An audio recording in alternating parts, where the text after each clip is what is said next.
aqui é a Tamires do Resenhando Sonhos e sejam bem-vindos a mais uma edição do Deu Match.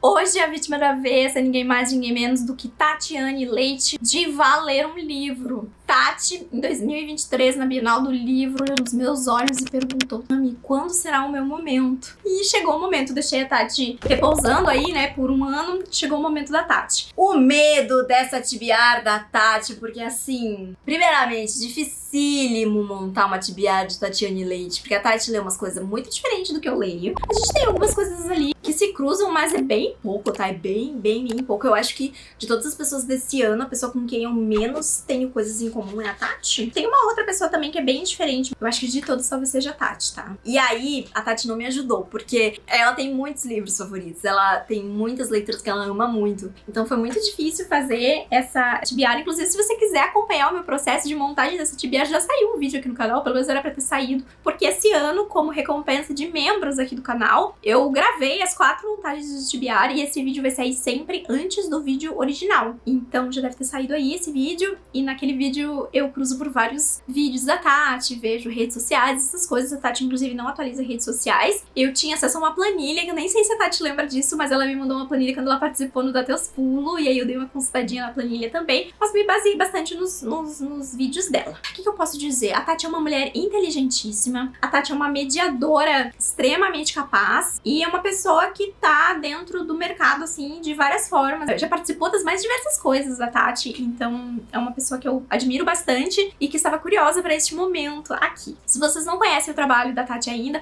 o link pro canal dela vai ficar linkado aqui. Eu convido vocês a conhecerem Dona Tatiane Leite, que está na internet há muito tempo também falando sobre livros. E bora conversar sobre essa tibiar. Eu escolhi a Tati para ser a 20ª vítima do Deu Match, porque eu precisava de uma tibiar que não fosse muito longa. E aí eu somei todas as páginas de todos os tibiares e descobri que a da Tati era a menor por coisa de tipo 100 páginas. Então vamos lá. Até porque eu decidi que eu não vou ler 5, eu vou ler 6 livros pra tibiar. É porque tem uns que são muito curtinhos e eu fiquei em dúvida entre dois. Eu vou considerar o que ela marcou enquanto favorito do ano e vou deixar o que eu tava com mais vontade de ler pra ser o extra da tibiar, pra ser justo. Caso você não conheça o Deu Match é um quadro onde eu testo o meu gosto contra o gosto de outros criadores de conteúdo. Essa é a 20ª edição, então tem 19 outros criadores numa playlist que está linkada aqui na descrição do vídeo. Eu seleciono 4 dos livros, a vítima escolhe um, que é a indicação certeira. Eu faço a leitura desses 5 livros, atribuo uma nota de 0 a 2 para cada um deles. No final do vídeo a gente monta um termômetro de compatibilidade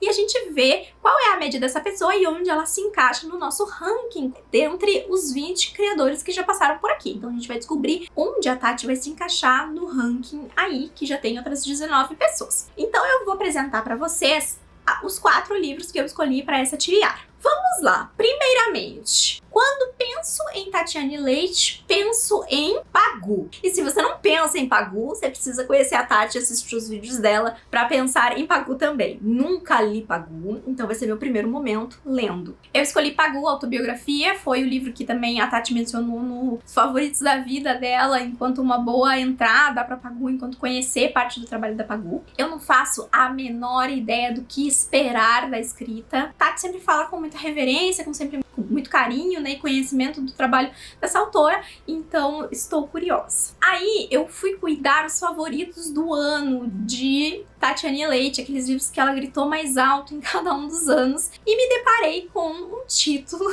curiosíssimo, que eu tô muito curiosa pra ler, e é um dos maiores livros dessa tibiar, que se chama Peitos e Ovos. É um livro de 500 páginas, que aparentemente em 2023 a Tati não calou a boca sobre esse livro. Se eu não me engano, esse é o favorito de 2023. Tem o favorito de 2024, de 2023 e o de 2022 nessa lista, tá? O melhor livro do ano de Tatiane Leite. Esse foi o favorito de 2023. Achei essa capa curiosíssima. No mínimo, assunto com a Tati eu vou ter por causa desse livro, porque eu não vi nenhuma outra pessoa falando sobre esse livro a não ser a Tati. Então, vamos ver o que vem aí neste que é o maior livro dessa tibiar. Aí, temos o favorito da Tati do ano passado, que curiosamente eu vi esse autor nos favoritos do ano de outra vítima do Deu Match desse ano. Então já fica a dica pra você. E eu escolhi não colocar no Delmatch da outra pessoa e trouxe aqui no Delmatch da Tati. Vou ler um livro de Edward Louis que se chama Mudar Método. Este autor está em ascensão aí, eu estou ouvindo falar sobre ele em todos os lugares, de todas as pessoas. Também não sei direito sobre o que é,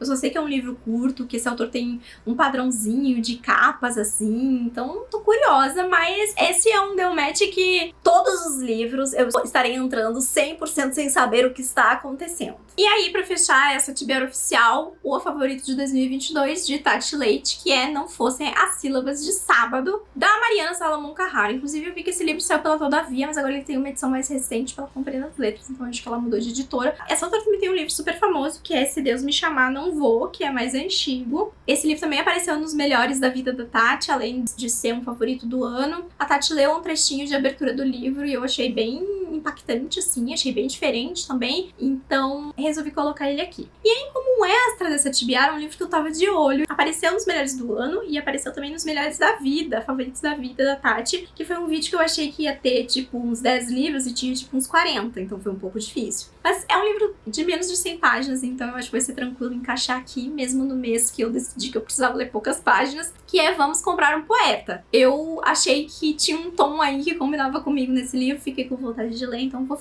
fazer uma leitura extra aqui pra ter mais um livro pra comentar. E essas são as minhas 4 escolhas, então, pra TBR da Tati. Eu vou ler. E agora eu vou deixar a Tati contar pra vocês qual foi o livro que ela escolheu pra mim. Porque foi uma escolha, foi definitivamente uma escolha. Eu não acredito que finalmente eu tô aqui nessa edição do Delmatch. Assim, eu tô muito feliz porque eu sou muito fã do seu trabalho, Tami. Eu acho você incrível e, enfim, vamos direto ao que interessa. Eu sei que eu te dei muito trabalho, porque, gente, eu pra escolher livro é uma catástrofe. Primeiro porque cada livro que eu leio tem é de acordo com uma fase minha, e também eu tenho pequenas obsessões, então tem épocas que eu tô obcecada com determinado gênero, ou com determinada autora, e aí, enfim, isso faz com que, quando eu vou indicar, eu sempre indico os 65.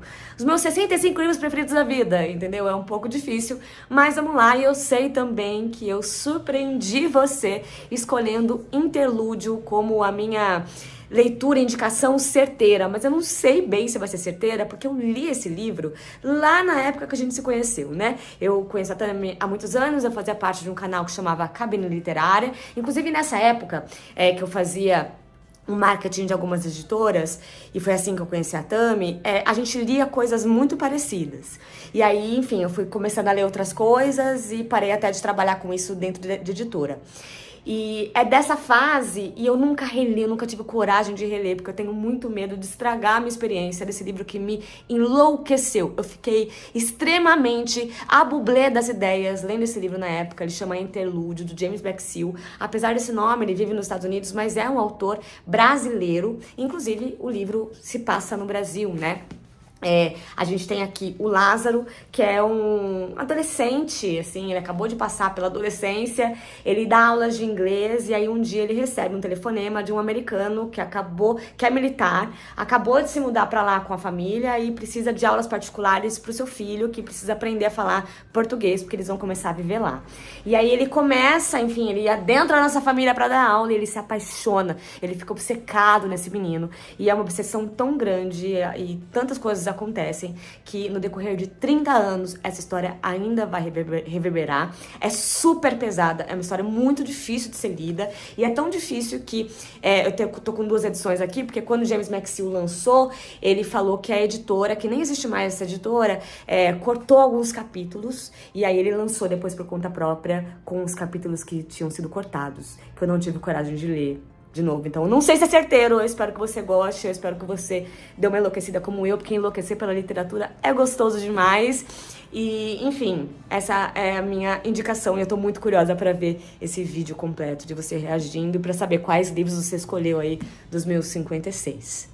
Então, o quinto livro que compõe essa TBR é Interlúdio, do James Blackcell. Então, acho que é uma TBR diferente de coisas que eu leio. É uma TBR que vários desses livros eu provavelmente não chegaria perto se não fosse por esse Delmatch. Então, acho que vai ser interessante acompanhar aí o que eu vou achar dessas escolhas. E agora a gente entra na parte de vlog deste vídeo, que sou eu lendo cada um dos livros e comentando com vocês o que eu achei. Eu resolvi começar esse Deu Match fazendo a minha maquiagem e compartilhando com vocês a minha experiência com uma leitura extra. Eu comecei com a leitura extra, vamos comprar um poeta do Afonso Cruz. E galera, eu tô muito frustrada. Eu tô muito frustrada porque este livro, ele é incrível. E eu tirei ele da TBR da Tati. Tati, me perdoa. Foi os 5 estrelas mais fácil que eu dei esse ano. Ele é curtíssimo, tá de 80 e poucas páginas. Ele é do autor português Afonso Cruz. E eu não sabia disso até eu começar a ler o livro, tá? Não sabia que era autor português. Eu já tive uma experiência complexa aqui com essa questão da não tradução,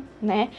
Desse acordo que existe entre as línguas portuguesas aí do mundo, os portugueses do mundo. O que eu tinha lido e que me deu um pouco de gastura foi Ecologia, da Joana Bertolo, que inclusive se relaciona consideravelmente com esse livro em alguns aspectos, mas eu vou chegar lá, tá? Tive algum problema? Nenhum problema. Eu comecei a ler, eu vi que tinha algumas partes eu li com sotaque português, por causa da escolha das palavras, né? Esse livro vai trazer uma sociedade muito à frente do capitalismo que a gente conhece, porque tudo precisa ser produtivo, tudo precisa valer a pena matematicamente, qualquer coisa que não sirva para algo é chamado de inutilismo, e isso reflete diretamente no que é visto enquanto arte e cultura no cenário que a gente tem hoje, né? Então a arte aqui, a cultura vira uma mercadoria. Não que na sociedade que a gente vive atualmente já não seja uma mercadoria, mas não nos níveis em que a gente tá falando aqui neste livro. O título, ele é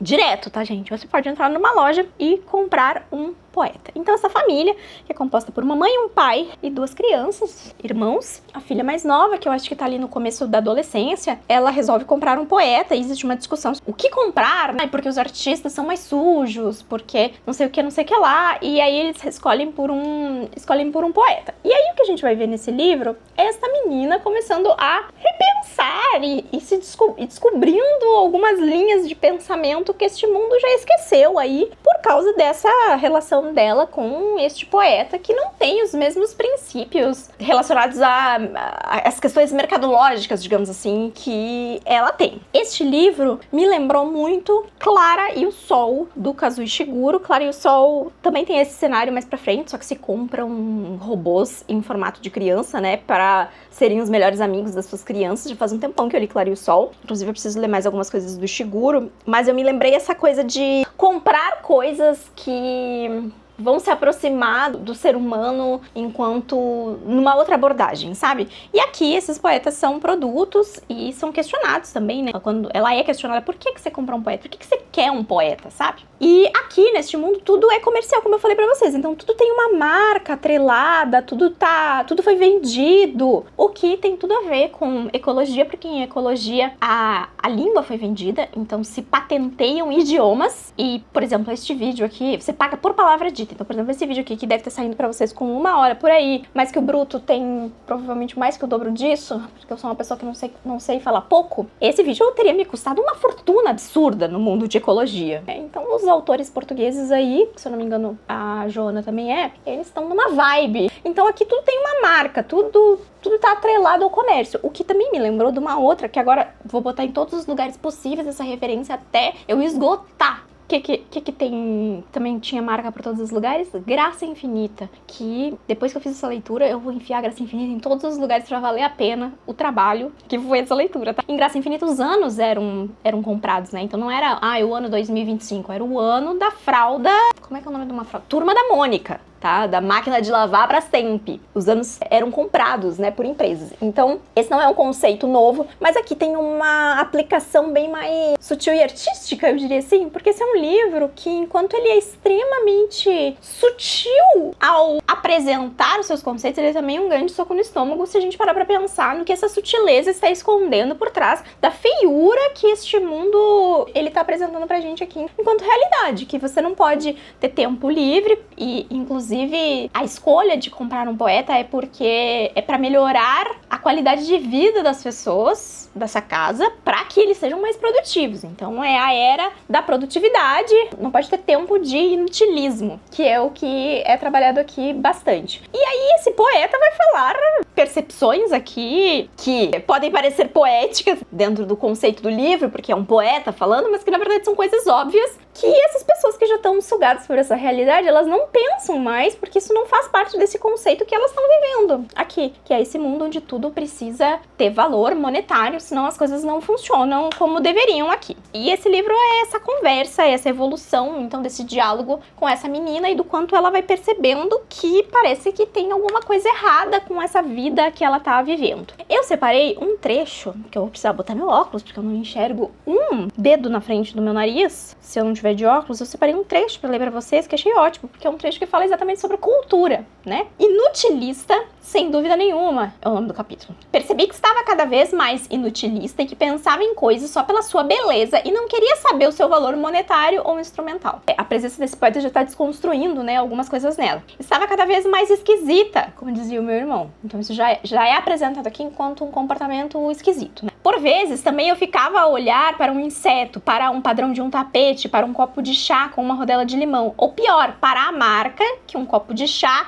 deixava na toalha da mesa, patrocinada por uma marca de frigoríficos. No outro dia, na escola, perguntaram-me para que é que eu queria um poeta. Disse que gostava de poemas. Inutilista, gritaram. Vocês não percebem que eu estou a acumular cultura? Para quê? Para montes de coisas. Montes? Isso é quantidade. Gasta um bocadinho conosco para demonstrar o valor da transação. Irritei-me e respondi muito agressiva. Cultura não se gasta. Quanto mais se usa, mais se tem. E eles ficaram, a princípio, calados. E depois enrubesceram-se-lhe as faces e desataram a rir às gargalhadas, chamando-me de louca, inutilista, que não sabia quanto era um 2 mais 2. Quando cheguei em casa, corri pro quarto. Tinha a cara cheia de lágrimas e estava tão triste, que ao mesmo tempo tão furiosa, que nem sei qual a quantidade de choro que efetivamente deixei escapar das bolsas lagrimadas. Vocês viram que tudo é descrito enquanto quantidade, enquanto valor, enquanto coisas assim. O poeta, ao ver-me chegar assim, naquele estado de bancarrota, aproximou-se, bateu na porta do quarto, que estava entreaberta, em 30 centímetros,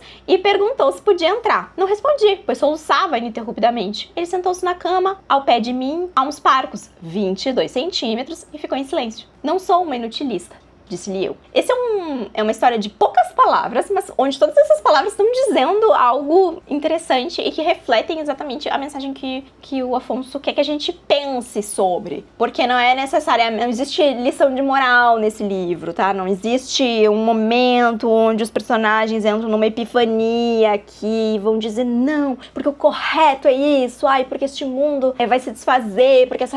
Não é sobre isso. Esse é um livro para o leitor pensar sobre o que ele disse e refletir também sobre o quanto a gente caminha cada vez mais para perto dessa realidade aqui, porque afinal de contas a gente está cada vez mais, enquanto sociedade, tendo dificuldade para descansar, dificuldade para ter esses momentos que ela descreve nesse capítulo, de parar e ficar olhando para o nada sem precisar pensar, de ter momentos de inutilismo e do quanto isso faz falta para o nosso bem-estar, né, para nossa evolução, e do quanto aqui tudo isso foi retirado do mercado, por assim dizer, para dar valor, para dar prateleira a outras coisas que nessa nova sociedade tem um valor diferente. Então eu adorei este pequeno livro e espero ler outras coisas deste autor no futuro, porque eu sei que ele tem mais coisas publicadas. Nossa, excelente. Como falei, uns trans fácil.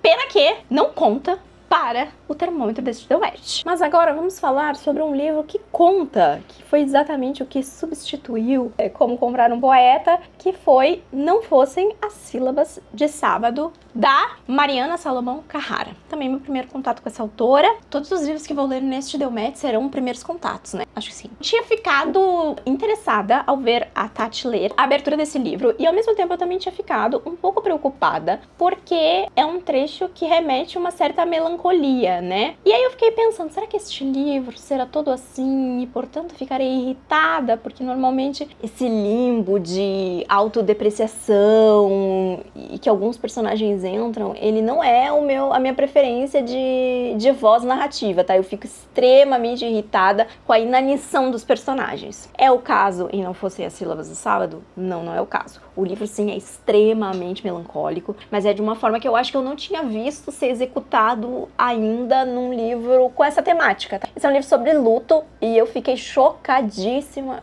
com o que acontece nele, porque eu não tinha visto a sinopse, né? A gente vai conhecer aqui a Ana, ela é a nossa protagonista, ela que vai narrar essa história, é ela que abre o livro ali, fazendo a sua visão sobre a tristeza e a cara retorcida de Madalena. O que aconteceu foi, a Ana foi buscar um quadro que ela mandou enquadrar ali de um pôster de um filme que ela e o marido dela gostavam muito, e ela não estava conseguindo carregar o pôster de volta pro apartamento deles, e ela ligou pro marido e falou: amor, vem aqui me ajudar. E aí o marido saiu de casa para ajudar ela, e o que acontece é que quando ele pisa pra fora do prédio, uma pessoa cai em cima dele. Essa pessoa que cai em cima dele é o marido da Madalena, um casal que também mora no mesmo prédio que ela. Acho que eu não preciso dizer pra vocês, mas enfim, se jogou da janela porque quis acabar com a sua vida. Ao cair em cima do marido da Ana, o marido de Madalena mata o marido da Ana. E aí uma situação, gente, assim, tragicômica. Tá? Tragicômica. E esse livro, ele tem um pouco do humor numa camada assim...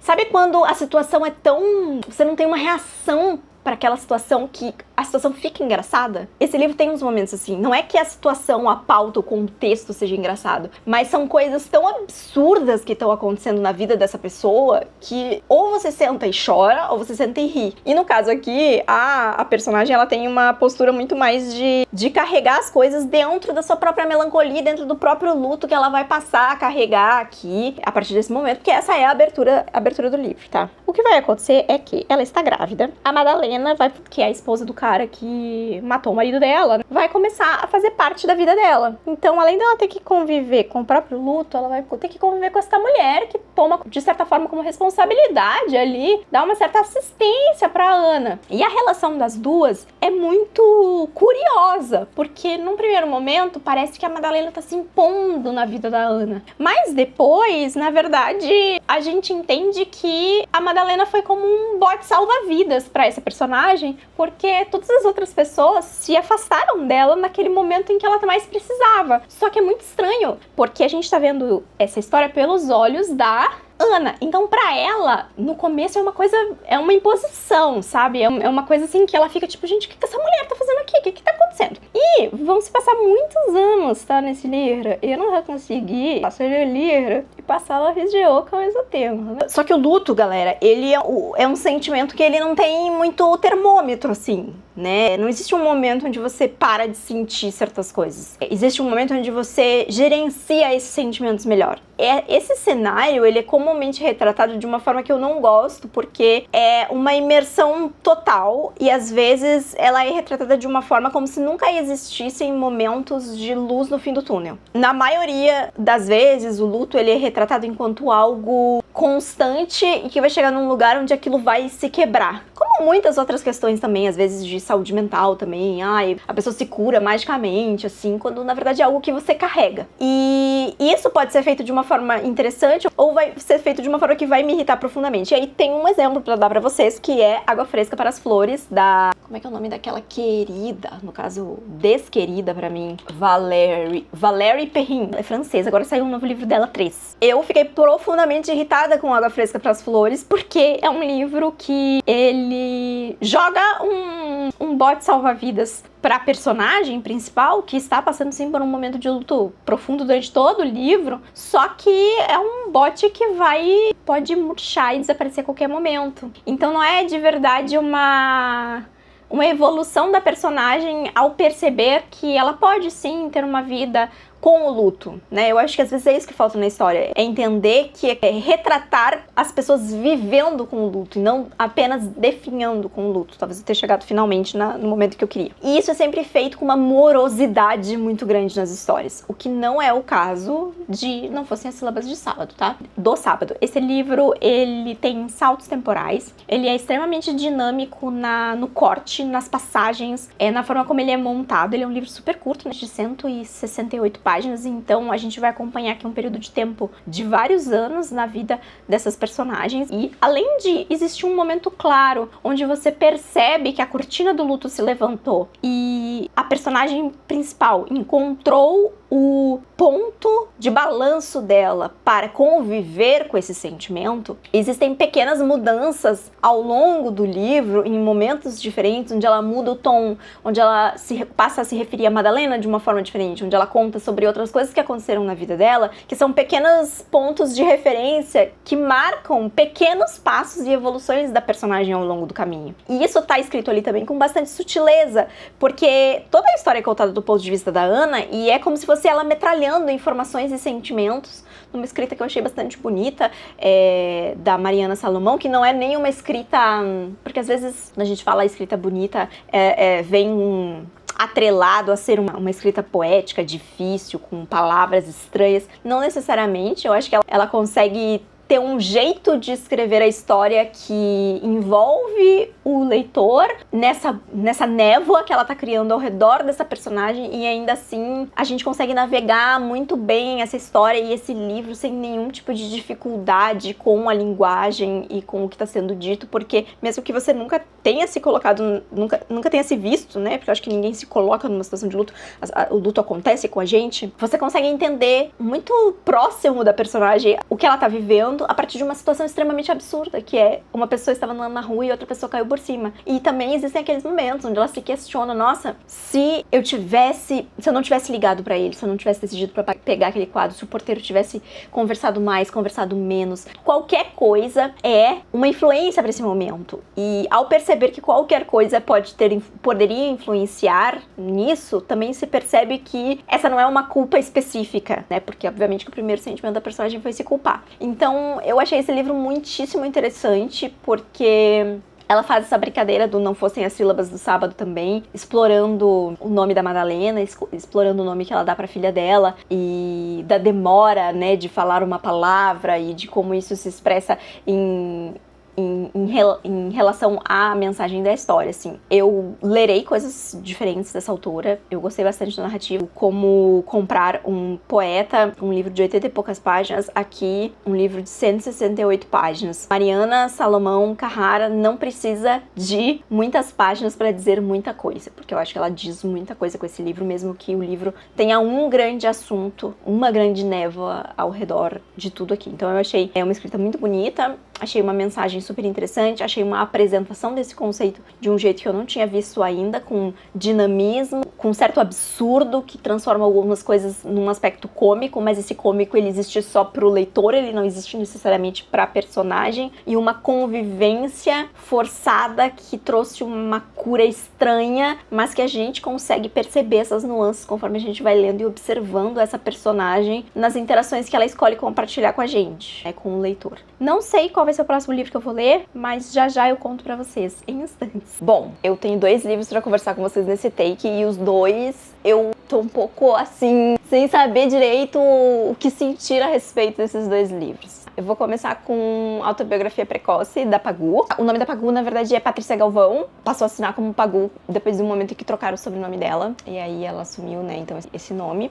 A Patrícia, ela nasceu em 1910, morreu em 1960 e poucos, de câncer, se não me engano. E ela atuou em diversos movimentos artísticos e políticos durante o período de juventude dela ali. E teve relacionamentos, sejam amorosos ou de amizade, de trabalho, com várias personalidades aí super famosas, como por exemplo Oswald de Andrade, que foi casado com a Tarsila do Amaral e também foi casado com a Pagu depois que ele se separou da Tarsila do Amaral. Então ela tem uma presença muito grande e uma obra muito grande também, que não é só uma obra literária, né? Ela escreveu o primeiro romance industrial, ela escreveu quadrinhos, ela escreveu poesia, ela atuou politicamente, ela esteve presente em vários formatos e de várias formas nos movimentos culturais, artísticos e políticos do Brasil durante a sua juventude. E esse livro, pelo que eu entendi, é o único relato mais biográfico dela e que tá escrito em formato de cartas para o Geraldo, que foi o último marido dela. Na verdade, tem um momento em que ela fala em que ela não tá escrevendo para ser publicado, né? Ela tá escrevendo enquanto ela tá contando sobre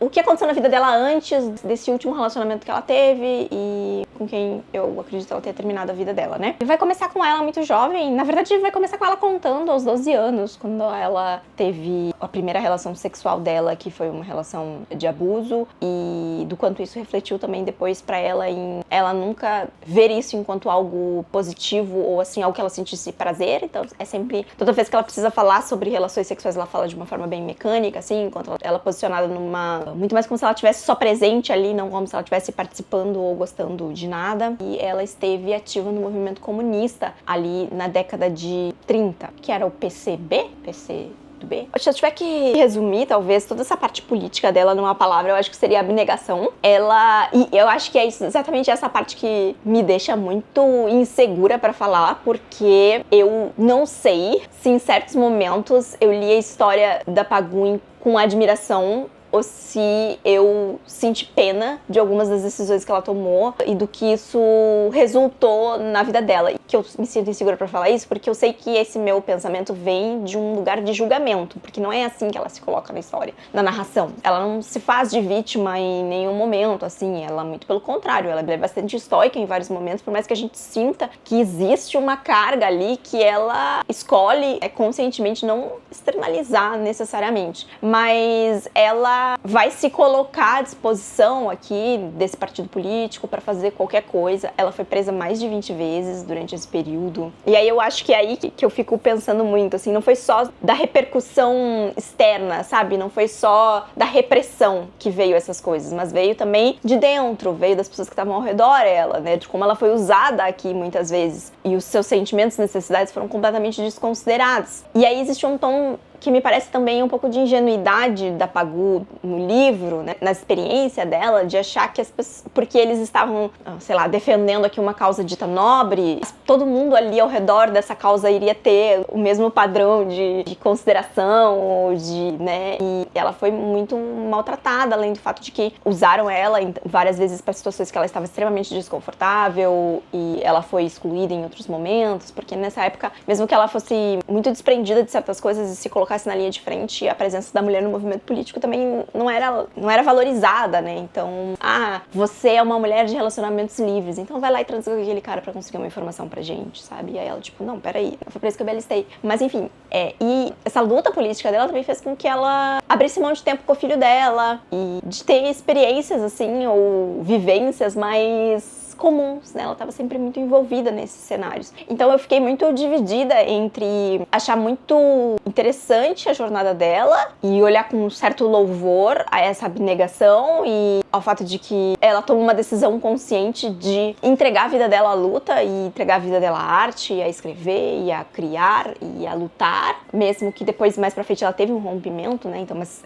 pelo menos no livro, a parte política é a parte mais intensa, pelo menos do meu ponto de vista. E pensar pra isso enquanto um ato de sacrifício que não sei se pagou tudo que tinha que pagar, sabe? Mas aí, de novo, a ingenuidade de achar que tem que dar esse resultado, que tem que sair algo necessariamente positivo de um movimento que ela fez parte ali por uma janela. E aí é claro que o legado dela sobrevive, né? Não é à toa que estamos lendo ela hoje, conversando sobre ela hoje, ela é homenageada em circuitos literários aí, mas eu não consigo olhar pra história dela sem um pouco de tristeza junto. Mesmo que essa tristeza talvez não venha carregada nas palavras da Pagu. E aí acho que é uma questão minha de pensar que talvez eu não me colocasse na posição dela. Eu acho que, talvez não, eu acho que com certeza eu não faria as coisas que ela fez do jeito que ela fez. É fácil pensar também que a gente não precisa mais desses movimentos políticos como aconteciam antigamente, mas a verdade é que esses movimentos políticos eles existem no tempo atual, não é à toa que a gente vê ondas políticas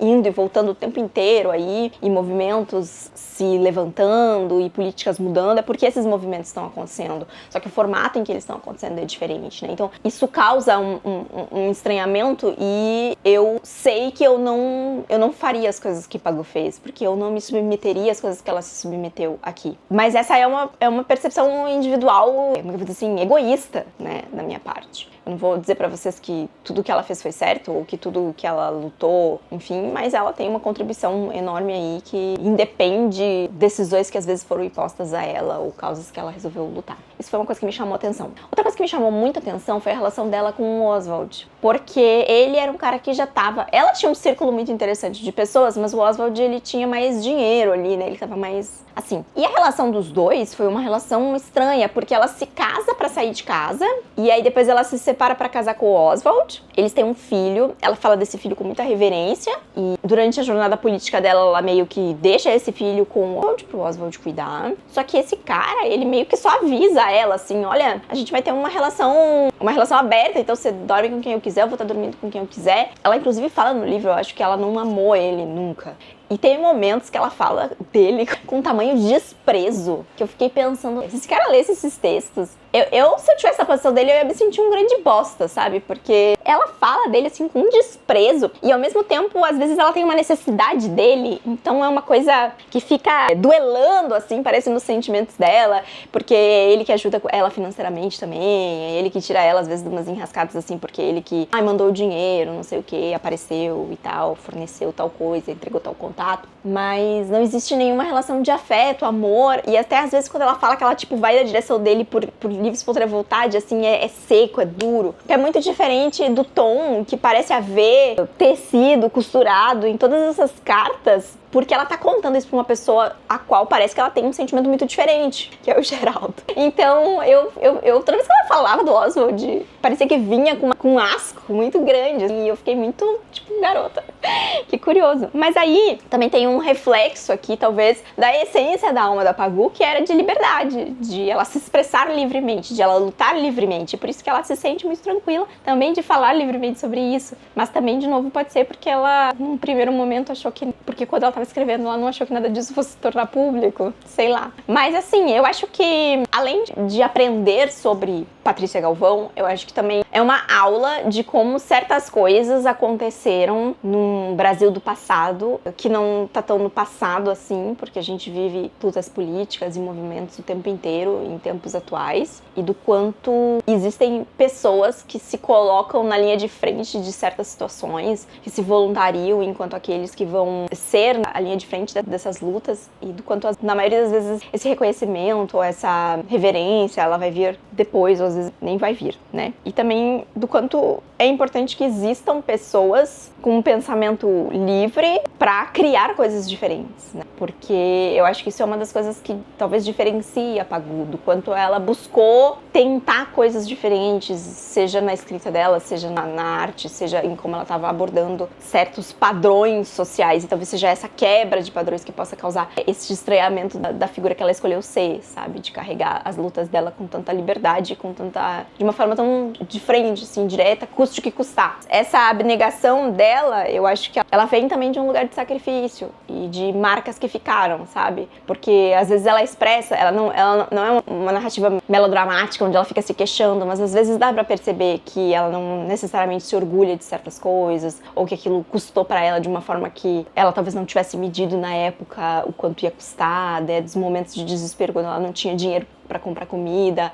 e da própria relação dela com o filho também, que ela fala com muita reverência, mas a gente percebe pelo andamento da história que existe um gap ali de tempo em que ela esteve muito afastada dessa criança, assim. Então foi bem interessante, eu acho que eu sou uma pessoa que eu aprendi a apreciar biografias, porque eu gosto de ler sobre pessoas que eu não conheço, então eu não me importo, eu acho que às vezes até abre a porta para eu querer conhecer as obras literárias e artísticas da pessoa, porque eu passo a conhecer a pessoa, ou pelo menos ter um vislumbre de quem a pessoa foi. Eu não vou tentar explicar mais nada sobre Pagu nesse vídeo. Se você quiser saber sobre ela, o canal da Tati tá aí com vários conteúdos, e ela com certeza fala com bem mais propriedade, conhecimento e eloquência do que eu sobre essa figura, sobre a Pagu, então vão lá conferir, mas acho que vale a pena sim. É um livro super curtinho, gente, e tem muita coisa ali, sabe? Muita coisa ali. E é legal a gente ler sobre histórias que são diferentes da gente, pra gente pensar sobre como a gente encara a vida da gente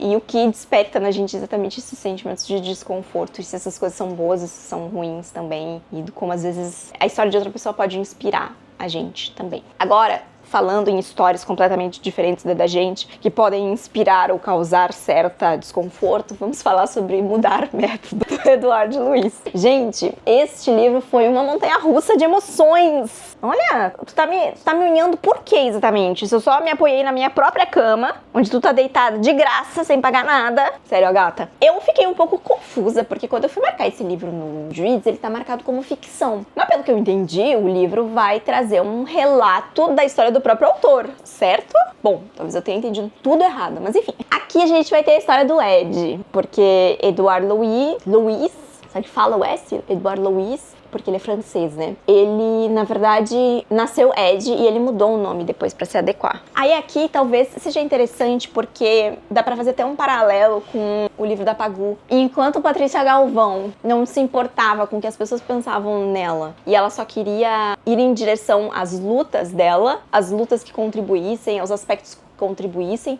tudo o que o Ed se preocupava era como as pessoas viam ele e do quanto ele queria ser alguém, mas o tanto que ele se preocupou com o que as pessoas pensavam dele foi exatamente parte do que inibiu ele de ter talvez avançado antes do que ele avançou, porque hoje a gente sabe que ele é um autor aí com vários livros publicados e tal, e que tá super em alta, em voga aí no momento. Ele cresceu numa cidade pequena e tudo que ele queria era sair dessa cidade. Ele veio de uma geração da família dele que trabalhava sempre no mesmo lugar, que não tinha educação, e ele colocou na cabeça dele que esse não era o futuro que ele queria, e parte dessa frustração de buscar um novo futuro, ele condicionou a um ódio muito grande desse local de onde ele veio, que meio que acaba tendo um outro significado depois quando a gente chega no final do livro e ele percebe que parte da pessoa que ele se tornou, da existência, da composição de quem ele é e da visão dele de mundo, vem do fato de que ele conseguiu navegar ambos os universos aqui e de que ele tem uma origem que é diferente da origem dessas pessoas que ele se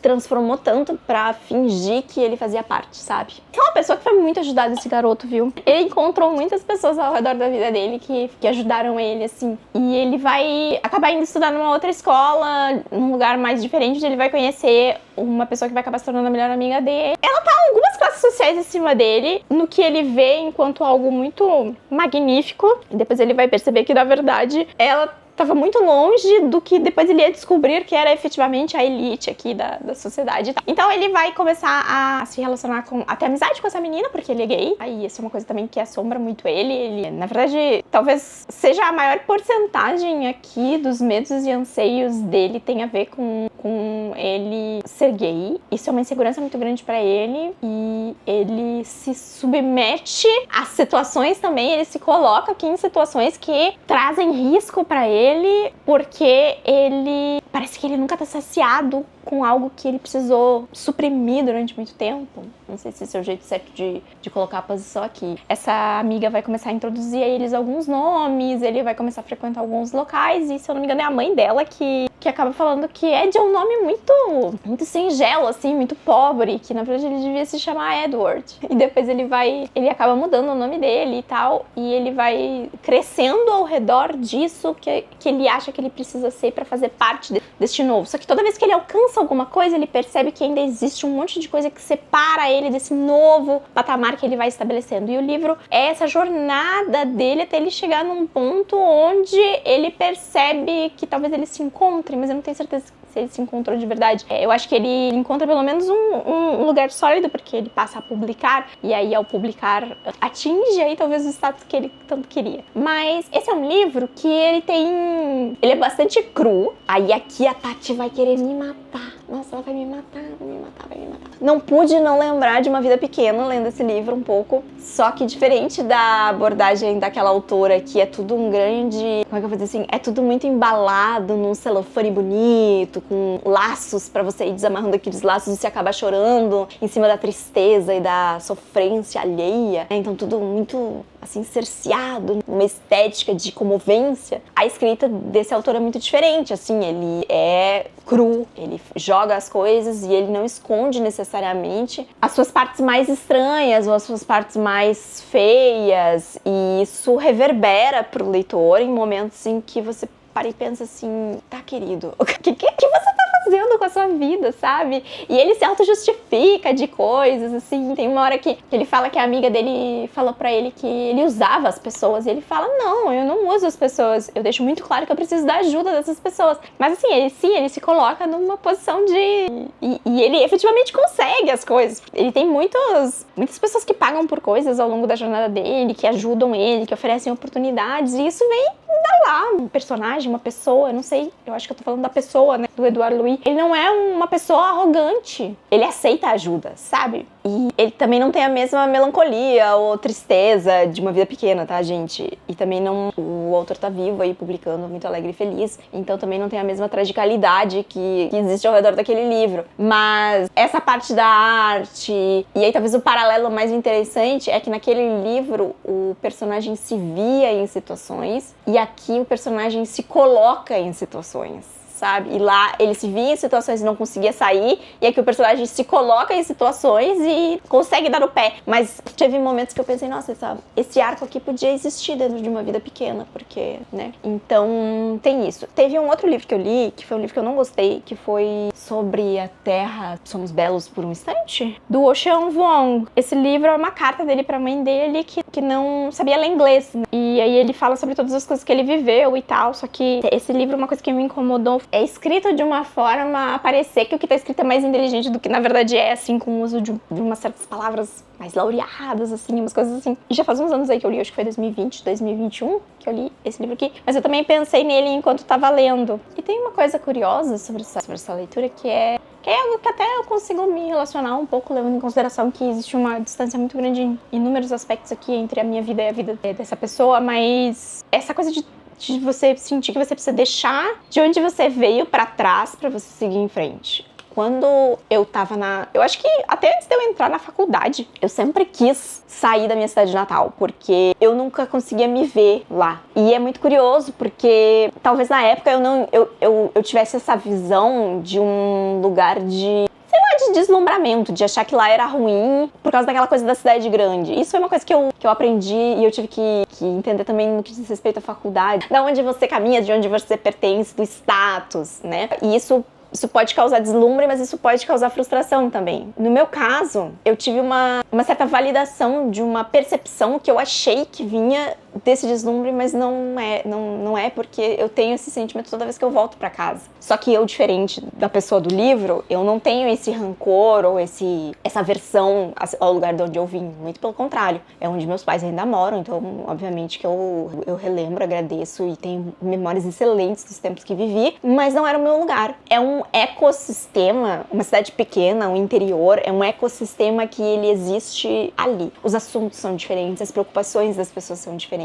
Uma coisa que eu sempre percebo é o quanto, sempre que eu volto para esse núcleo, do quanto os assuntos que estão sendo discutidos nesses núcleos, eles não são os mesmos assuntos que eu estou discutindo, ou que eu vejo as pessoas discutindo, ou que eu discutiria num outro lugar, sabe? Não é sobre o que está acontecendo no mundo, não é sobre o que está acontecendo no Brasil, não é sobre questões assim, é sobre o ecossistema, é sobre a fulana que casou com o Beltrano, é sobre a notícia do fulano que morreu, é sobre o não sei o que mudou de mãos, é sobre a loja nova que vai abrir, é sobre o ecossistema. Existe pouco contato ou interesse até. E aí eu acho que isso tem as suas coisas positivas, porque aí é uma vida muito mais simples e muito mais contida e com talvez até menos preocupações do que eu tenha na minha vida por estar cerceada de notícias e de preocupações que estão mais focadas em questões globais, porque eu me preocupo com essas coisas do que se eu estivesse lá quietinha no meu canto. Mas eu não acho que se eu estivesse lá quietinha no meu canto, ainda assim não estaria consumindo essas coisas e talvez aí sim eu teria criado um sentimento de insatisfação muito grande e às vezes eu puxo alguns assuntos assim e, por exemplo, assim, dessa última vez que eu fui, eu precisei explicar Ainda Estou Aqui. E as pessoas não sabiam que o filme existia, não sabiam sobre a Fernanda Torres, não sabiam sobre a história da Eunice Paiva, não correlacionavam uma coisa com a outra em termos da ditadura militar. E aí, enquanto eu falava, ao mesmo tempo em que eu via o interesse de alguns aspectos, eu também via o desinteresse de outros ao perceber que ao me ouvir falar, a pessoa, parece que a mente da pessoa falou, isso tá muito distante de mim, então não me interessa. E aí aquele assunto deixa de ser interessante, porque é mais interessante falar sobre a vizinha. Então, esse tipo de coisa, assim, é uma coisa que eu pelo menos, paro muito pra pensar nessa minha experiência pessoal, de uma pessoa que não quero ser enclausurada nessa bolha, porque sou uma pessoa que gosto de olhar pro mundo, mas essa não é uma realidade universal, né? E aqui, no que diz respeito ao livro, a pessoa do Ed via isso enquanto uma jaula. E ele fala com ressentimento, tanto da cidade, da família, do pai. O pai que, obviamente, não era a melhor das pessoas, né? Que botava ele pra ver filme de terror, horror, ele criança assustado, pra ele desenvolver uma casca, pra ele virar homem. E ele sabendo desde muito jovem que não era disso que ele gostava. Então é um daqueles reflexos onde a gente pode encontrar, sim, algo pra se relacionar, independente da posição em que você tá. E este é um personagem, uma pessoa, uma figura que não está de todo certo nos seus argumentos, ou, como é que eu vou dizer assim, nos métodos, mudar método, que escolheu pra buscar alavancar, talvez, a pessoa que ele quer ser, e ele diz passar por muitas metamorfoses nesse livro, porque toda vez que ele parece que ele alcança algo, ele muda, mas ao mesmo tempo, e aí eu tenho curiosidade de ler outros livros dele agora, porque eu muito mais, não porque eu tenha, me apaixonado pelo estilo narrativo ou alguma coisa assim, mas porque eu quero ver se certos avanços, certas melhorias, certas evoluções que ele afirma ter passado nos momentos finais desse livro realmente aconteceram.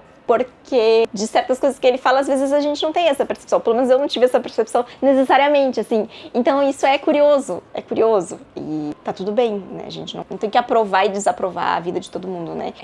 E aí acho que vai com relação ao que eu falei com a da Pagu também, assim, que eu nem me sentia muito confortável de exprimir certas opiniões, porque se teve uma coisa que eu aprendi na minha vida é que eu não preciso dar opinião pra tudo. Eu não preciso ter uma opinião sobre tudo. Às vezes, quando eu não sei como eu me sinto, ou eu sinto que eu não sei o suficiente sobre o assunto para dar uma opinião, às vezes é melhor que eu não tenha uma opinião. Ou se essa opinião vai vir carregada de um julgamento que ele não é necessariamente pautado no certo e no errado, ele é às vezes pautado nas nossas experiências pessoais. E nem sempre as coisas que a gente vive ou os sentimentos que a gente tem, eles são as coisas certas. Eles são só as nossas experiências, os nossos sentimentos, as nossas vivências. Então é muito injusto projetar essas experiências, projetar essas expectativas na vida e nas decisões das outras pessoas. Mas esse é um exercício às vezes difícil da gente fazer, porque a gente precisa olhar para os nossos próprios julgamentos e por que a gente construiu esses julgamentos dessa forma. E aí eu acho que essa é uma coisa que pode se aplicar a esses dois livros que eu li um atrás do outro, sem saber que eu iria poder correlacioná-los dessa forma. Vamos falar de Peitos e Ovos, da Mieko Kawakami, autora japonesa. Deixa eu até ver se ela tem mais coisas, ou se foi o primeiro, será que esse foi o primeiro livro dela traduzido no Brasil? Acho que foi o primeiro livro traduzido no Brasil. Ela tem outros livros, mas esse foi o primeiro livro traduzido no Brasil. Talvez a Tati não saiba disso, e muitos de vocês que vieram aqui pela Tati, mas deixa eu contar pra vocês. A minha relação com literatura asiática não é das melhores, tá? Pra cada, sei lá, 10 livros que eu leio, eu gosto de 2. E aí eu tava um pouco relutante com essa leitura, porque eu pensei, putz, é um livro de 400 e poucas páginas, talvez não vá dar bom, e eu já estou aqui me armando pra derrota, né? Que nem eu tentei não me armar pra derrota em alguns aspectos, eu pensei, será que eu tô me armando pra derrota? Não foi o caso, tá? Eu gostei de Peitos e Ovos. E aí isso me levantou até um questionamento. Será que é o meu problema, que eu chamo de problema com literatura asiática, não é um problema com literatura da Coreia do Sul, porque esse livro se passa no Japão, e pelo que eu entendi, a Mieko, ela é japonesa. Pode ser que eu esteja errada, mas acho que sim. Do meu conflito é exatamente não existir efetivamente muita ação, as coisas acontecerem no livro, os personagens não se conversam, não resolvem problema, a mulher tá sempre sendo, né, a sociedade patriarcal, aquela coisa toda. E todos esses aspectos não funcionam dessa forma em Peitos e Ovos. Então eu fiquei de que interessante. Esse livro é dividido em 2 partes. A gente vai acompanhar aqui 2 irmãs, mas com foco em uma delas, mas a primeira parte, os conflitos maiores estão focados em outra. Elas saíram com a mãe de casa muito cedo e tiveram que crescer ali numa situação de pobreza. Uma delas trabalha como hostess e ela tem uma filha e ela é mãe solteira, o que foi, acho que uma das primeiras vezes que eu li isso num livro de literatura asiática. Ela é mãe solteira, ela trabalha como hostess e ela está aficionada porque ela quer botar silicone, porque ela acha que vai ajudar. É uma hostess meio diferentona aqui, tá? É uma hostess que faz um papel meio de acompanhante ali também, não tem... Eu acho que não tem nada de prostituição envolvida, mas é uma coisa meio, tipo, seduzente, tá? É uma host seduzente. Ela acha que se ela quer dar uma turbinada, ela vai. E aí elas estão indo visitar a irmã em Tóquio. Essa irmã é uma aspirante a escritora. E aí essa irmã, que tem a filha, e a filha não tá falando com ela, então tem toda uma questão ali familiar. Ela vai chegar pra irmã e falar, olha, tô querendo botar silicone. E aí começa uma discussão ali sobre tipos e tal. E essa outra irmã fica tipo, meu Deus, mas por que você ganhou? Toda essa história eu já achei uma conversa muito diferente das conversas que eu tava acostumada a ler, assim.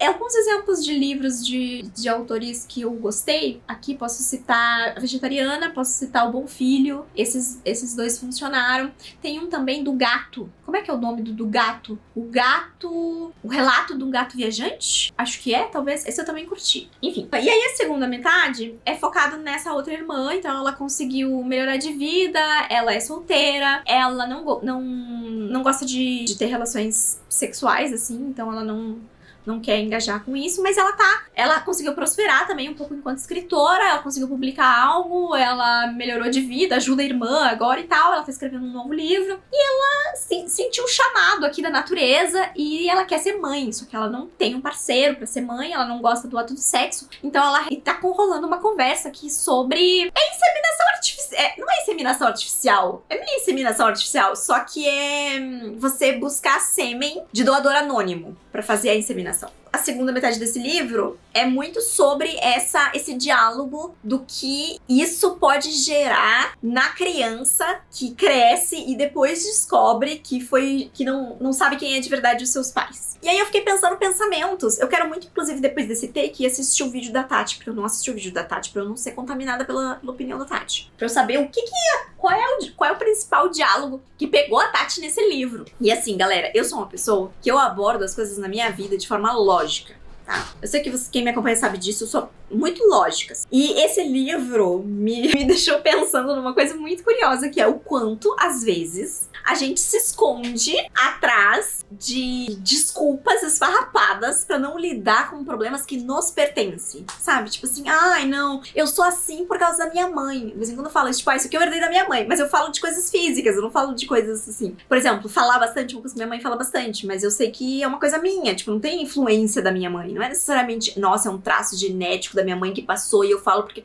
Não, são coisas que às vezes a gente busca a semelhança, mas não é culpa da minha mãe que eu falo pros cotovelos. Esse livro fala muito sobre essa coisa de as pessoas perderem a identidade depois por descobrirem que as pessoas que as criaram não são seus genitores de verdade. E aí eu fiquei pensando muitos pensamentos sobre isso. E aqui, é claro, gente, que eu não tô falando de coisas que são genéticas, tipo, tem doenças que são genéticas. Agora, pra mim é uma coisa inconcebível pensar que eu perderia toda a minha identidade de quem eu sou se eu descobrisse que o meu pai não é o meu pai, ou que eu descobrisse que a minha mãe não é a minha mãe. Entendeu? Ah, então você acabou de dizer que você acha que a sua sinusite veio da sua mãe. Sim, e se eu descobrisse que a minha mãe não é a minha mãe, ou eu ia tentar pesquisar se a minha mãe que eu descobri, hipoteticamente, que eu tenho, tinha, ou vai ser só uma coisa que eu tenho, sabe? E isso é um troço doido, porque eu acho que às vezes a gente busca umas justificativas pra coisas que são culpa nossa, que a gente única e exclusivamente não quer lidar com essas coisas, porque a gente quer depositar essa culpa em outra pessoa que não é a gente. Então assim,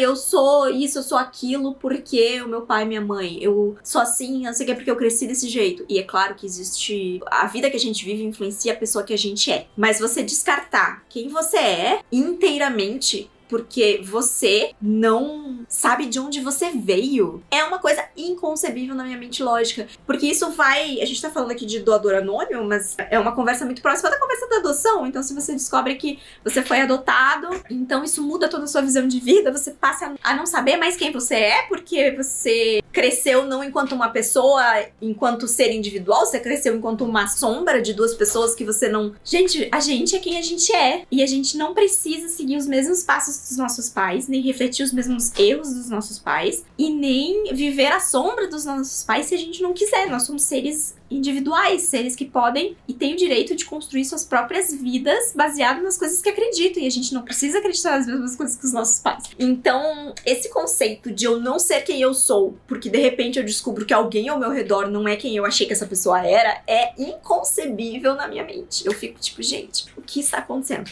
E novamente, eu estou falando aqui de um ponto de vista lógico, não de um ponto de vista biológico. E aí eu fiquei fascinada lendo as justificativas, pra mim, assim, ó, escabrosas que esse livro dá. Que os personagens, né, que estão aqui, tem todo um movimento de pessoas. E a personagem, esse é o maior medo da personagem, sabe? Ela ter este filho e depois ela destruir a vida dessa criança quando essa criança descobrir que o pai é um gerador. Gente, o que mais tem de gente no mundo é criança que o pai abandonou e nunca mais voltou pra conhecer. Enfim, eu achei isso muito curioso, tá? Eu achei muito curioso. Eu quero assistir o vídeo da Tati pra saber onde foi que ela se agarrou, porque pra mim foi nisso que eu me agarrei. Eu fiquei, gente, que gente maluca. Que conversa maluca essa conversa que tá acontecendo aqui nesse livro. Mas foi uma conversa, e isso também foi algo diferente pra esse livro. Tipo, coisas com os personagens entrando em diálogos. E aí, por isso que eu fiquei pensando, será que é porque... Será que autores japoneses são mais abertos pra esses assuntos? Será que o meu problema é no núcleo familiar coreano? Mas enfim, foi uma leitura boa. Falta um livro pra esse Deu Match, que é exatamente a indicação certeira da Tati, que eu tô com um pouco de medo, eu deixei pro final, tá? Então eu volto pra conversar com vocês quando eu tiver lido Interlúdio, do James McSeel. Eu tô aqui, jogada no chão, não tô nem com o microfone dessa câmera, tem uma gata ali atrás na caixa, eu tava abrindo aqui o pacote que chegou pra mim, mas eu queria falar um negócio. Eu comecei a ler alguns minutos atrás, eu terminei um livro, falei, já vou ler o primeiro capítulo de Interlúdio, só pra eu sentir a vibe, assim, porque eu não tinha nem lido a sinopse, né, não sabia sobre o que era o livro. Aí, qual não foi a minha surpresa quando na nota de abertura o autor fala que o livro é sobre Mormons. Ai, Tati, por que você me odeia? Hein? Por que você me odeia? E assim, novamente, para os assíduos desse canal sabem que isso é tipo um full circle. A gata tendo o tempo da vida dela com mais de uma caixa. Enfim, só queria dizer isso mesmo, que eu já tô tipo, what? O que está acontecendo? Nossa, eu esperava qualquer coisa desse livro, menos que fosse um livro sobre Mormons. Tati, meu anjo, eu queria dizer que eu tentei. E eu espero que tenha dado pra perceber ao longo desse vídeo, porque eu já editei o Deu Match até agora, esse é o penúltimo take que eu tô gravando, ainda vou gravar o termômetro. Mas eu espero que tenha dado pra ver até agora que em todos os livros que me exigiram parar e pensar, às vezes em situações que estão muito distantes de mim, eu tentei relacionar essas coisas com aspectos e tentei me colocar no lugar das pessoas e tentei argumentar isso de uma forma que acrescentasse a narrativa, mesmo que eu me encontrasse num ponto de discordância com o que a narrativa estava me apresentando. No caso de Interlúdio, não tem nada que eu possa fazer, Tati. Eu sinto muito, mas esse foi um fail, assim, terrível. E eu tenho certeza que a gente vai dar risada sobre isso se a nossa amizade sobreviver. Esse é um livro que se eu abandonasse livros, eu teria abandonado. Eu não sou uma pessoa que abandona livros, mas se eu abandonasse livros, eu teria abandonado. Que eu vou dizer aqui com uma certa convicção do momento, que talvez daqui a alguns anos a Tati vai me desmentir. A Tati vai dizer, Tamires estava errada. E tudo bem se eu estiver errada, tá? Tudo bem. Eu acho, não. Eu sei que se a Tati ler esse livro hoje, ela vai ter uma visão muito diferente. Por quê? Quando a gente lê livros e a gente é jovem, existem muitas coisas que impactam a gente. Às vezes a gente nunca lê um livro daquele jeito, às vezes é a primeira vez que a gente se viu representado, às vezes é a primeira vez que a gente entrou em contato com uma situação específica sendo descrita e a gente não tem fator comparativo. E às vezes existe uma certa ingenuidade na gente também. E muito é repertório. Repertório é uma coisa assim, e eu converso muito com vocês isso aqui no canal, porque eu leio muita fantasia, às vezes eu digo pra vocês, gente, esse é um livro ok, ele não funciona pra mim porque eu já li essa história 4 vezes. Repertório refina o nosso gosto. A Tati leu esse livro há 11, 12 anos atrás. E isso, com certeza, impactaria na versão atual de uma leitura da Tati. Por quê? Este livro não tem o que todos os outros 5 livros que eu li para esse livro têm em grande abundância, que é nuance. Interlúdio, do James McSeel, não tem nenhuma nuance. Esse é um livro de corte seco. São cenas e cenas de acontecimento. É uma história que se passa durante 3 décadas e não existe existe conectivo entre um momento do livro e do outro. O autor simplesmente pula para um outro momento, segue escrevendo uma coisa que às vezes não acrescenta em nada, e aí eu descobri isso apenas editando esse vídeo algumas horas atrás, que eu tô gravando agora esse take, mas eu editei o Deu Match até aqui, e eu pela primeira vez assisti o vídeo da Tati, já depois de ter lido, né, o vídeo em que ela justifica por que ela escolheu esse livro. E ela fala sobre existir duas versões, a versão que ela leu e a versão atual, que foi a que eu li. E do fato de que essa nova versão tem capítulos, que o editor dele tinha pedido pra ele cortar. E esse editor tava certo, porque esse livro tem um monte de repetições e coisas que não fazem sentido. Eu vou até anotar aqui, que eu quero compartilhar com vocês isso. Eu falei sobre o livro do Edward Louis nesse vídeo, onde eu falo que aquele é um livro cru. E é muito diferente um livro cru, uma narrativa crua de uma narrativa seca. Quando eu digo seca, não só na estrutura dos capítulos e na forma como a gente é apresentado a esses eventos, como também na falta de tempo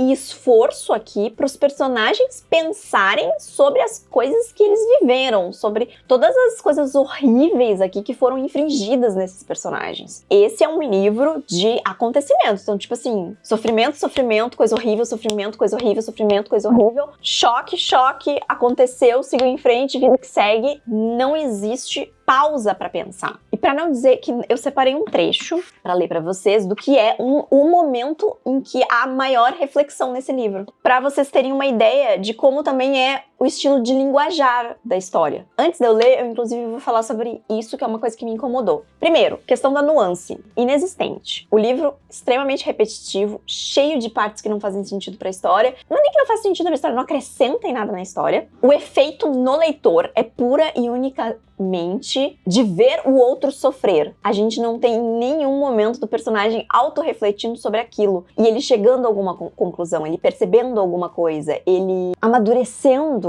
alguma coisa ao longo do livro. Isso não existe. E aí o uso de alguns vocabulários. Esse é um livro que tem várias palavras preconceituosas e que hoje a gente não usa mais. Aí aqui vale o levantamento de duas questões. A primeira questão é, esse livro acontece na década de 60, 70, 80, mas ele não foi escrito nessa época, gente. Ele foi escrito na contemporaneidade. Então, por exemplo, assim, uma palavra que é amplamente usada nesse livro é débil mental. Uma expressão, né? Duas palavras, débil mental. Quando você tá construindo um vilão e você quer fazer esse vilão o vilão mais vilanesco do mundo, ou seja, uma pessoa horrível, você atribui todas as coisas horríveis possíveis para essa pessoa. Então você vê esse vilão usando essa palavra, é uma construção. Faz parte da construção dessa pessoa, essa pessoa carregar inúmeros preconceitos, isso vai ser refletido em inúmeros momentos desse livro. Quando você entrega essa palavra para uma pessoa a qual você não vai trabalhar personalidade, ou você entrega essa palavra, essas palavras preconceituosas pro seu mocinho da história, você tá fazendo uma escolha. E que escolha é essa? Porque o mocinho não ganha nada perpetuando preconceitos aqui. Não acrescenta nada pra ele. Não é um reflexo do período necessariamente. É uma escolha. Você escolheu usar este termo. E essa escolha não diz respeito ao personagem. Diz respeito a uma escolha do autor de usar esses termos. Tanto no vilão quanto no mocinho. Então não é uma construção de vilão a escolha desse termo.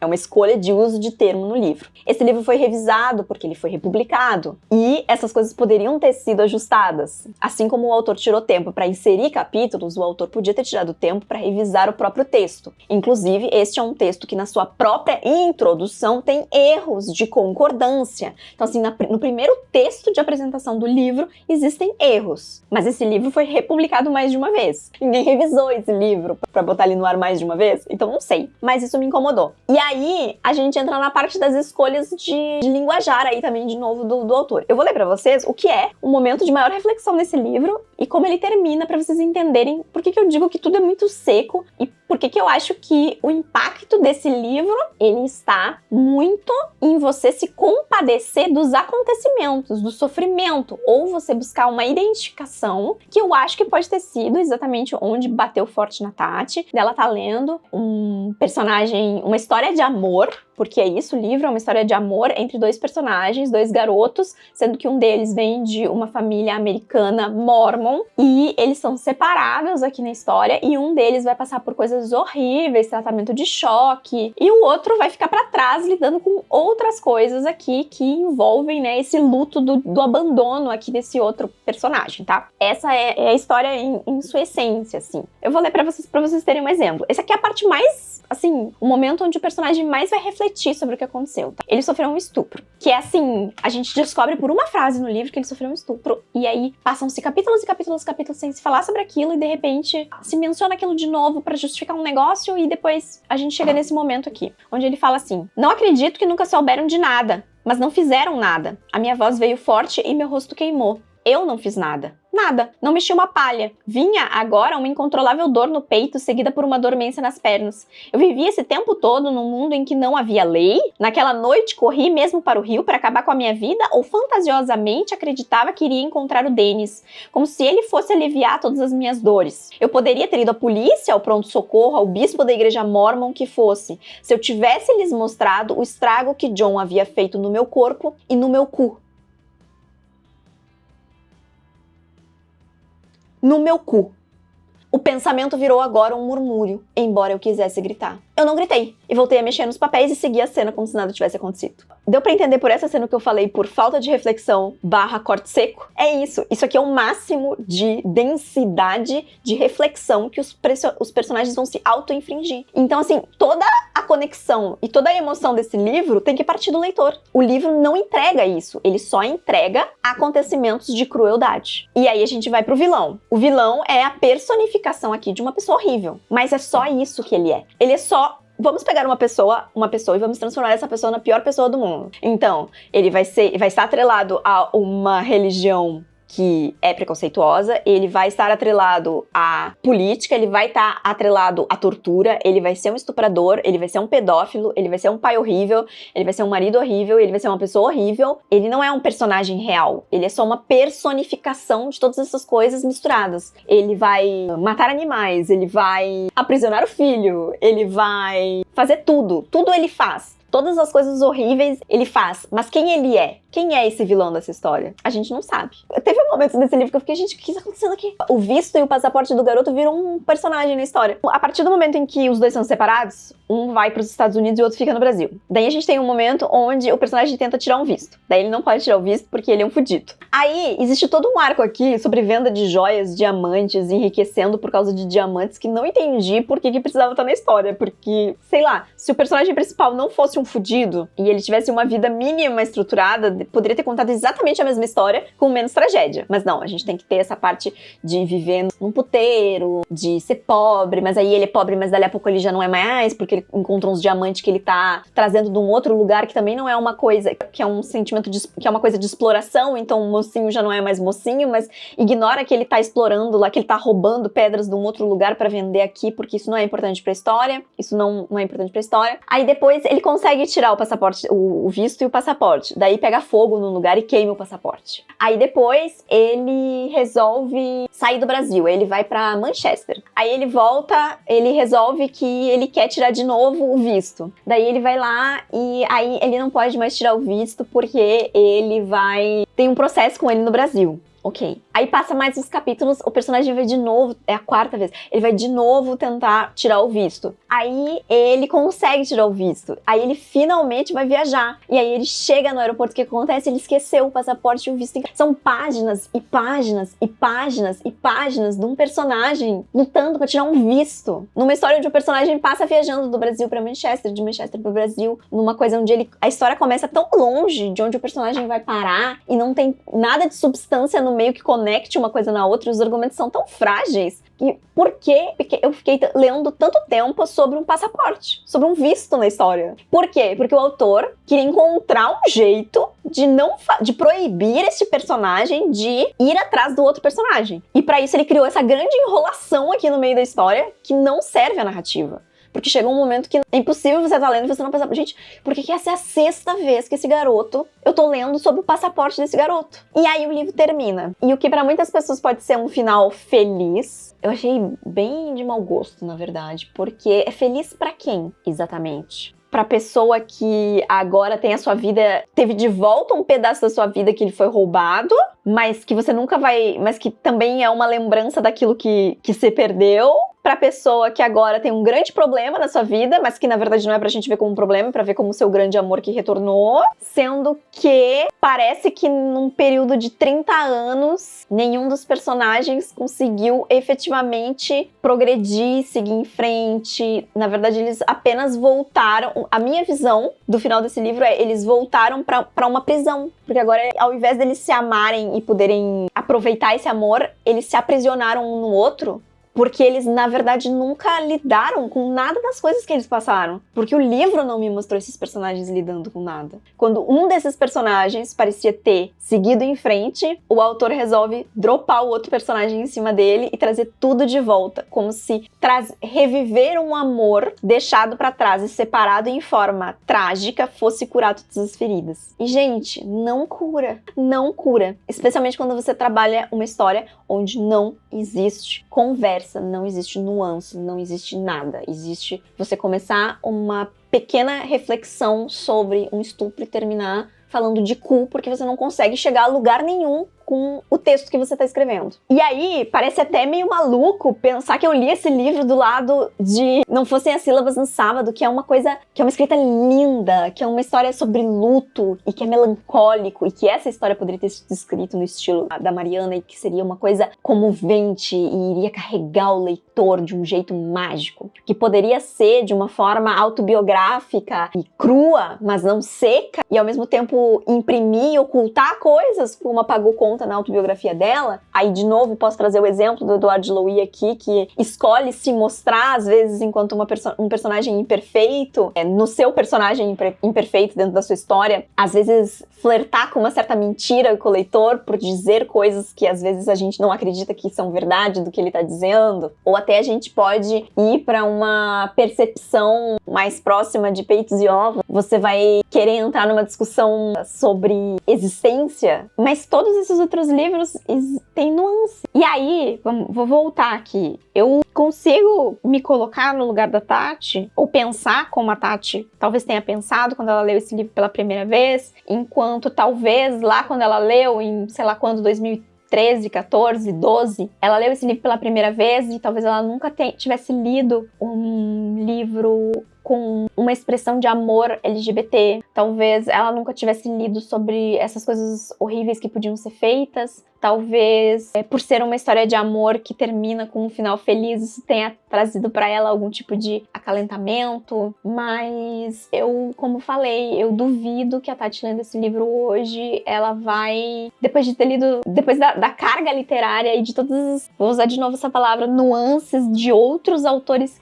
que a Tati claramente tem, porque esse vídeo é um exemplo disso, de todos esses outros livros, a Tati pegaria essa escrita e diria, não, esse aqui é um livro excelente. Eu posso estar queimando a minha língua aqui, a Tati pode pegar e ler esse livro hoje, começar a ler esse livro hoje mesmo, e daqui a 3 dias dizer, Tamires, você está erradíssima, esse livro segue sendo perfeito. E tudo bem, mas aí a gente vai ter que educadamente discordar uma da outra. Não existe esse trabalho de fazer um amadurecimento nos personagens que não seja curar esses personagens aos personagens se enclausurarem de novo. Eu não consigo crer que esse final é um final feliz. Porque você só juntou 2 pessoas quebradas e você, ainda por cima, tirou a chance de uma dessas pessoas de seguir em frente com uma vida minimamente feliz que essa pessoa estava perseguindo pra entregar pra essa pessoa um amor perdido que não é nem de longe a mesma pessoa que ele amou, e você chamar isso de um final feliz. E eu fiquei muito confusa no final desse livro porque tem um texto pós-texto que simula que a história é uma história real do James McSeel. Então talvez eu esteja esculhambando aqui uma história real do próprio autor, talvez, eu não entendi. Eu fiquei confusa em vários momentos desse Deu Match com o Edward Louis lá também, mas eu acho que era só porque o autor cria dentro do livro um livro de um autor chamado James McSeel, que tem na capa o rosto de um personagem e é como ele usa a estrutura aqui para os personagens se reencontrarem. Eu fiquei, gente, o que tá acontecendo aqui? Enfim, mas eu não gostei, tá? Não gostei. Tati, desculpa por tudo, amiga. Sinto muito. Eu tentei.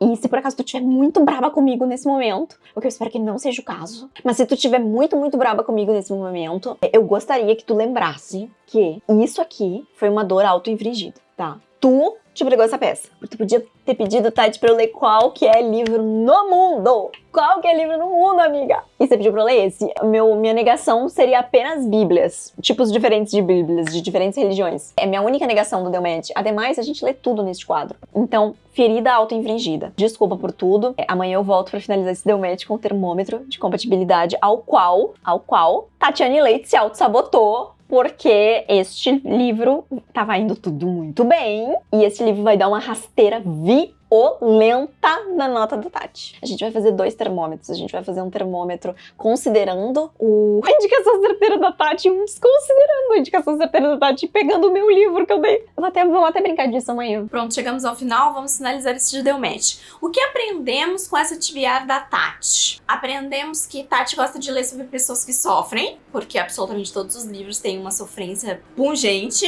Estilos narrativos diferentes, mas acho que algo comum entre a maioria dos livros dessa TBR. E aí vocês sabem pelo que a gente conversou onde isso não se aplica. Todas essas escritas, elas têm características muito próprias e interessantes ao longo do caminho aí em termos de estrutura narrativa ou de como os autores escolhem contar suas histórias. A Tati sabe dar boas indicações, porém a Tati não é boa de dar indicação personalizada.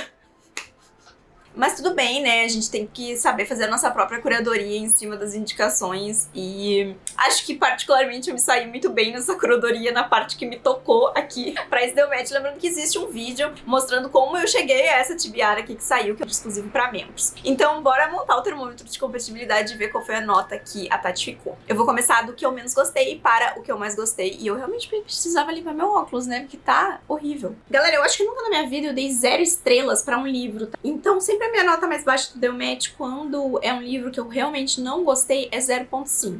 E essa é a nota de interlúdio. A última vez que eu tinha dado 0.5 no Delmet foi no Delmet do Lucas Barros, se eu não me engano, tá? Pode ser que eu esteja enganada, mas eu acho que foi no Delmet do Lucas Barros. Mesmo Delmet em que li Uma Vida Pequena, que eu acho que eu mencionei neste vídeo em algum momento, e foi para Dias Perfeitos, do Rafael Montes. De vez em quando acontece, tá? De vez em quando acontece. Realmente não gostei do livro. E não foi nenhuma questão de a história em si. Eu acho que a história em si poderia ter sido contada de uma outra forma que fosse mais interessante pra mim. Ou que eu acho que talvez atendesse certos parâmetros nos dias atuais aí, que com certeza são superados aqui por livros mais interessantes. Mas já falamos sobre isso, não vou voltar nesse assunto. Inclusive, ontem eu fiquei pensando depois que eu nem cheguei a falar pra vocês sobre a tortura do peixe. Porque até um pobre de um peixe nesse livro é torturado, tá? Não é à toa que a capa da primeira edição tem um peixe na capa. Enfim, mas não vamos voltar nesse assunto. Deixa quieto, deixa quieto. Seguindo o ranking, pra mudar método do Edouard Louis, eu vou dar 1.4. Esse foi um livro que eu gostei, mas ao mesmo tempo eu tenho muito mais curiosidade, como é que eu vou dizer assim, sobre as coisas não ditas do autor do que eu tenho efetivamente porque eu me envolvi com a história ou porque é um estilo de narrativa que eu gosto. Esse não é um tipo de livro que eu acho que espontaneamente eu vou na direção, ou um estilo de livro que espontaneamente eu vou na direção. Então normalmente eu preciso daquele empurrãozinho.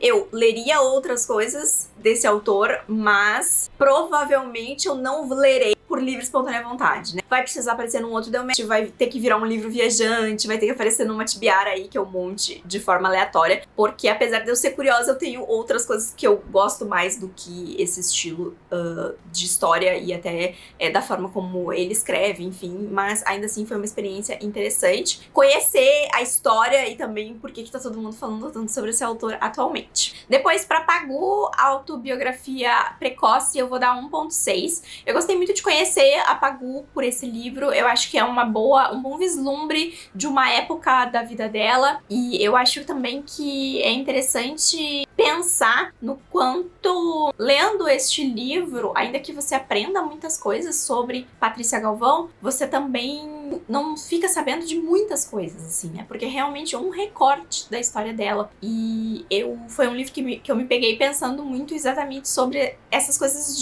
do que você abdica em nome de uma causa, das lutas, das coisas que você acredita, né? O quanto eu, particularmente, estaria ou não estaria disposta a entregar da minha vida por uma causa que eu gostasse, defendesse, eu quisesse entrar numa luta por, né? Então foi algo que eu pensei muito ao refletir sobre as escolhas que essa personagem foi tomando ao longo da vida dela e a qual ela vai retratando nessas cartas. Leria outras coisas da Pagu também, ela tem muitas coisas aí pra serem exploradas. Eu não sou muito da parte da poesia, então talvez o romance industrial, ou até talvez a parte dos quadrinhos. Não sou a pessoa da poesia, mas ainda assim, com certeza leria outras coisas. Com a segunda maior nota, deu match, Peitos e Ovos, eu vou dar 1.7. Essa foi uma experiência bem interessante, era um livro que eu não sabia o que esperar aí, e acabou sendo uma surpresa interessante, porque é sobre um assunto diferente. Eu não estava esperando um diálogo tão aberto assim num livro japonês, e foi legal, porque eu acho que as duas partes do livro são bem diferentes e ao mesmo tempo os diálogos são legais, e eu fiquei pensando muito também sobre o título, né, e do como cada uma,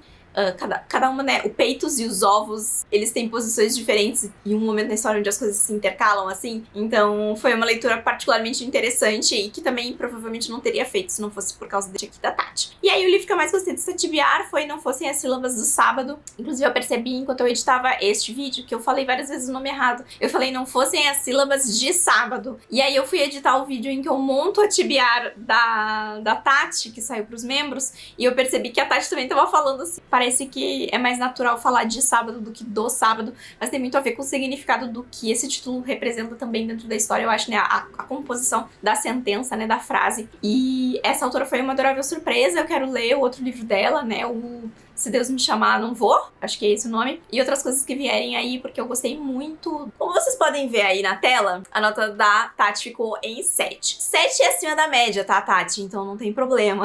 Tá tudo bem. Mas vamos dar uma olhadinha no ranking, porque tem uma coisa interessante aqui pra gente observar. Eu reorganizei esse ranking porque eu vi que eu tava listando pelo número de pessoas no ranking, não necessariamente pela posição da pessoa no ranking. Eu deixei de contar por número de participantes e sim por realmente posição no ranking. E aí, como vocês vão ver, tem algumas posições em que algumas pessoas compartilham nota. E aí, portanto, agora eles estão na mesma posição no ranking, ao invés de estarem listados um depois do outro com numerações diferentes. E aqui é o momento em que a gente pode parar pra pensar o quanto a indicação certeira, não certeira da Tati fez uma puta diferença, né? Porque eu acabei lendo 6 livros pra esse Deu Match. Se eu excluísse completamente o daqui e deixasse o Vamos Comprar um Poeta, a nota da Tati seria 8.5 ao invés de 7, né? Porque um livro 5 estrelas ganha nota 2. Então seriam os 0.5 de interlúdio mais 1.5 pra somar 2. E aí a Tati iria 8.5 e assumiria a terceira posição do Deu Match. Mas como Vamos Comprar um Poeta não foi a escolha dela, foi uma escolha minha de livro extra aqui, e mesmo que